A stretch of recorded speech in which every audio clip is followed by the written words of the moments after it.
Shalom saudara-saudara yang bersukacita dalam pengharapan akan kehidupan yang kekal. Salam penuh kasih dan sukacita. Semoga Allah sumber damai sejahtera dan pertolongan senantiasa memberkati kita dengan segala kelimpahan dalam kasih karunia-Nya. Saudaraku, kita akan segera memulai satu pagi ini. Jadi mari kita mempersiapkan hati kita dengan berdoa dan mengucap syukur. Tuhan Allah kami, Allah yang hidup dan penuh kuasa, pagi ini kembali kami datang kepadamu dalam kerendahan hati untuk menerima pengajaran dan koreksi melalui firman-Mu. Kami mau diubahkan agar kami bisa memiliki karakter seperti Kristus. Berkatilah kami dengan telinga yang peka untuk mendengarkan suara-Mu dan hati yang bisa mengerti akan kehendak-Mu. Bukan hanya mendengarkan, tetapi kami juga mau menjadi para pelaku firman-Mu. Terima kasih ya Bapa. Dalam nama Tuhan Yesus Kristus, kami berdoa dan mengucap syukur. Amin. Saudara yang terkasih di dalam Tuhan Yesus, bangsa Israel mengelilingi tembok Yeriko dengan penuh ketaatan akan firman Allah, dan tembok itu runtuh. Mereka bisa mengalahkan kota Yeriko karena mereka mentaati strategi yang diberikan oleh Allah. Namun sebelumnya, bangsa Israel berjalan berkeliling padang gurun selama 40 tahun karena mereka tidak mentaati Allah. Posisi hati kita saat kita sedang menghadapi suatu permasalahan bisa menentukan berapa lama kita harus menjalani masalah itu. Apabila kita mentaati Allah dalam proses tersebut, maka kita akan menjalani masalah itu dalam waktu yang singkat.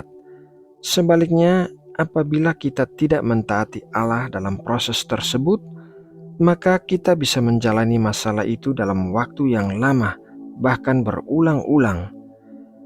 Perhatikanlah bahwa beberapa orang menjalani masalah yang sama itu-itu saja. Misalnya, masalah keretakan rumah tangga karena adanya orang ketiga. Setelah rumah tangga mereka dipulihkan, kemudian terjadi lagi masalah yang sama berkali-kali. Artinya, masih ada hal-hal yang masih harus dibereskan dalam rumah tangga mereka. Ada pembelajaran yang Allah ingin mereka alami, dan apabila mereka belum mencapai apa yang Allah inginkan melalui masalah itu, maka mereka akan terus mengulangi masalah yang sama. Contoh lainnya adalah dalam masalah hutang. Orang bisa berkali-kali mengalami masalah hutang dan baru akan berhenti apabila ia telah mempelajari hal-hal yang Allah ingin ia lakukan dalam situasi tersebut.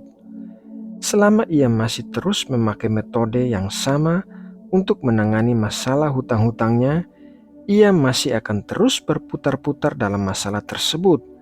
Sama seperti bangsa Israel berputar selama 40 tahun di padang gurun. Ketaatan kepada Allah harus dilakukan secepatnya setelah kita mendengar sesuatu dari Allah. Kisah Raja Asa dari Perjanjian Lama mengajarkan kita tentang tindakan ketaatan yang semacam itu. Mari kita baca dalam 2 Tawarik 15 ayat 8.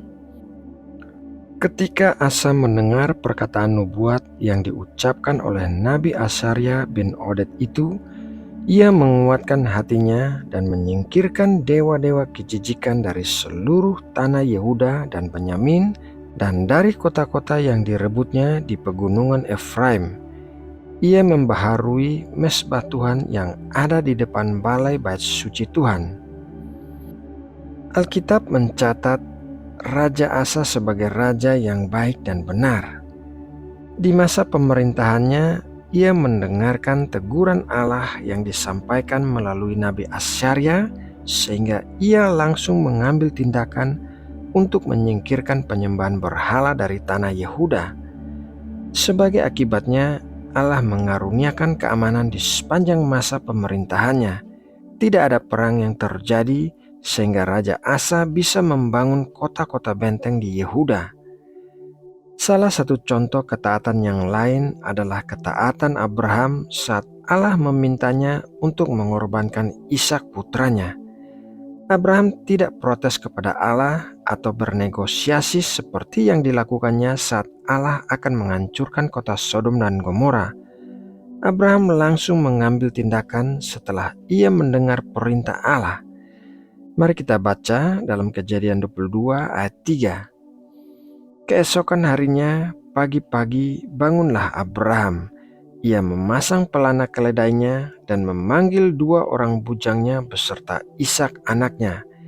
Ia membelah juga kayu untuk korban bakaran itu, lalu berangkatlah ia dan pergi ke tempat yang dikatakan Allah kepadanya. Saudara yang terkasih di dalam Tuhan Yesus, manusia terkenal sebagai makhluk yang suka berubah-ubah pendiriannya. Oleh karena itu, saat mendengar perintah Allah, maka lakukanlah segera tanpa menunda, karena saat hal itu ditunda, maka kemungkinannya tidak akan dilakukan. Dalam ketaatan akan perintah Allah, terdapat jalan keluar dari permasalahan yang kita hadapi sehingga mempersingkat proses padang gurun yang sedang kita jalani. Ketidaktaatan hanya akan membuat kita jalan berputar-putar di padang gurun untuk waktu yang lama. Nah, saudaraku, demikianlah renungan firman Tuhan pagi ini. Semoga melalui renungan ini, Roh Kudus menguatkan dan memberkati kita semua. Mari kita berdoa untuk menutup renungan ini. Bapa Sorgawi yang penuh kasih, Engkau Allah yang perkasa yang menakar air laut dengan lekuk tanganmu. Engkau Allah yang berdaulat atas seisi alam semesta.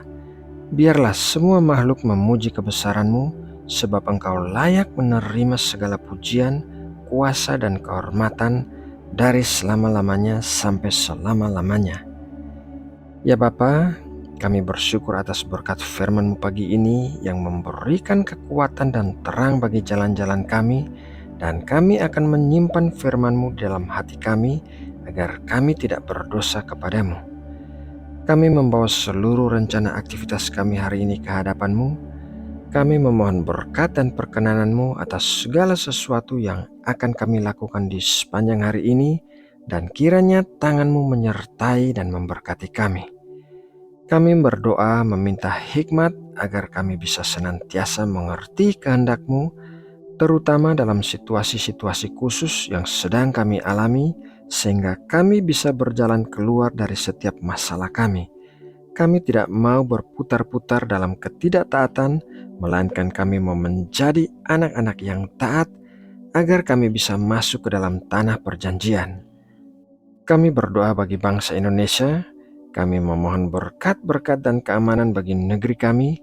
Kiranya tangan-Mu menopang dan melindungi Indonesia. Kiranya kasih dan damai sejahtera-Mu memenuhi Indonesia. Berkatilah juga para pemimpin negeri kami saat ini dan para pemimpin yang akan terpilih nanti. Kami percaya Engkau telah memberikan rancangan yang terbaik bagi negeri kami. Terima kasih ya Bapa. Dalam nama Tuhan Yesus Kristus, kami berdoa dan mengucap syukur. Amin.